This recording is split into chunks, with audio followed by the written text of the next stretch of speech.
Welcome back, everyone, to another installment of Morgan Dollar Mondays with Massabesic Gold and Silver. I am Dean, of course, with Massabesic Gold and Silver, and today we are looking at this beautiful 1891 Morgan.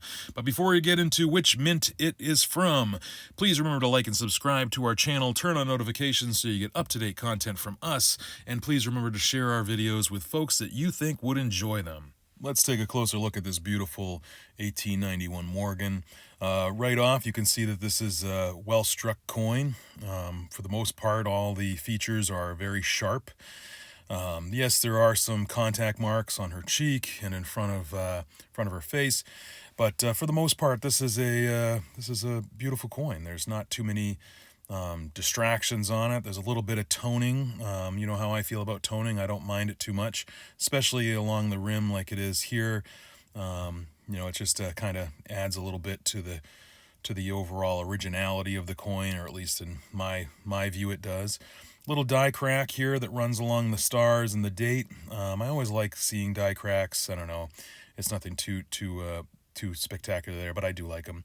And here we are again with our lovely planchet striations that we recently learned about with Morgans.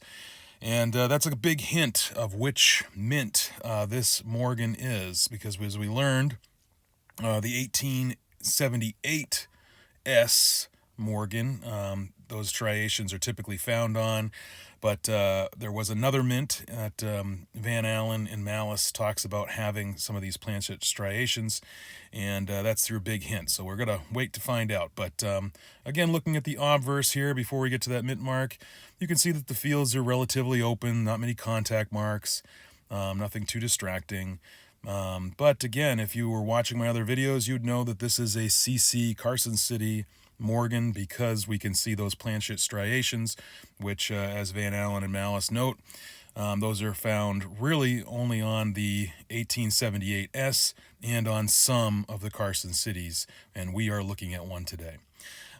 This is, again, it's got some beautiful toning on the reverse here along the edge, and again, nothing too distracting as far as contact marks. You know, no scratches or anything like that, no damage to the coin. This isn't a VAM. This is the Spitting Eagle, actually, is the most, well, I shouldn't say the most common VAM for this, but probably the most well-known VAM for the 1891 CC. There'd be a little bit of a piece of metal there in front of their front of the eagle's mouth there, and they dubbed it the Spitting Eagle. Some other VAMs are around the actual mint mark, but you can see here there's no C over C or CC over CC. There's no doubling or anything like that, so this is definitely not a VAM. But you know, again, this is just a really beautiful Morgan to add to your collection. I believe they minted 1,618,000 of these, but they were readily available to the public to spend right from the start.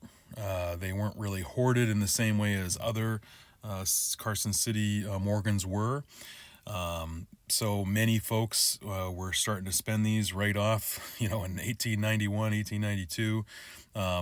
There were a few bags set aside that ended up, especially after the closure of the Carson City Mint, that ended up at the San Francisco Mint for a short time.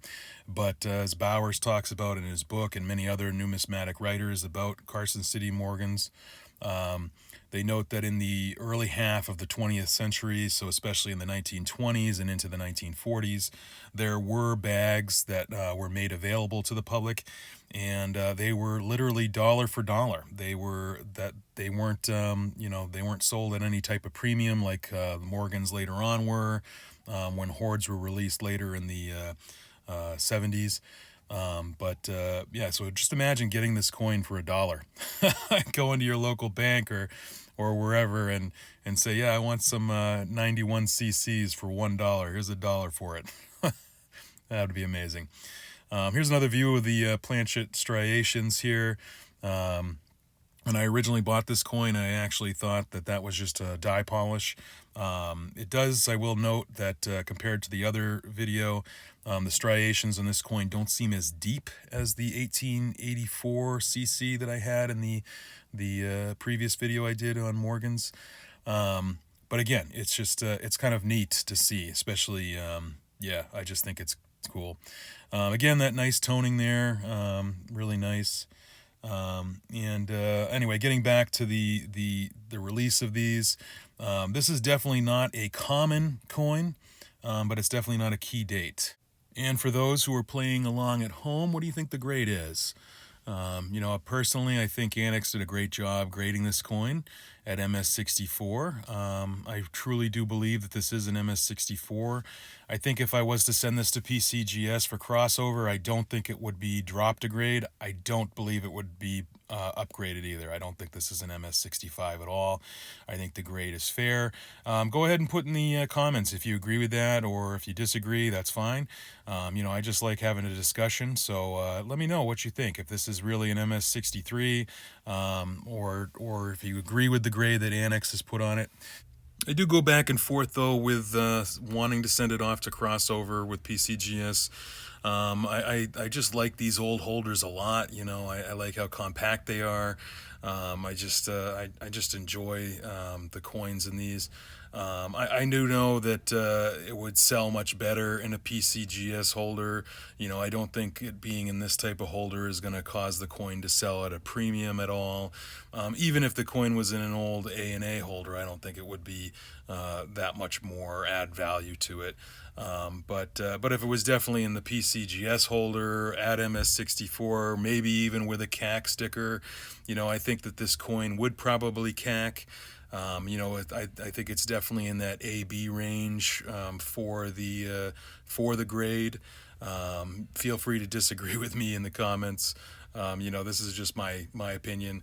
I don't really know what John Albanese and anyone else at CAC is really going to think about this coin. But anyway, I digress. You can absolutely find this in lower grades if you go to eBay right now and type in 1891 CC and you know, graded good or fine or very fine or extra fine, you will find some.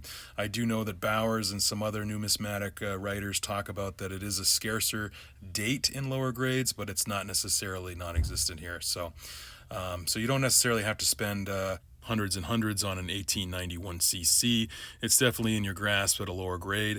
In MS64, like this one is, you're looking at a coin that's $1,200 plus. Recently, when I looked, they seem to be selling around the $1,300 to $1,400 mark. Well, anyway, I hope you enjoyed this Morgan Dollar Monday with Massabesic Gold and Silver. And as always, until we meet again, stay safe and enjoy.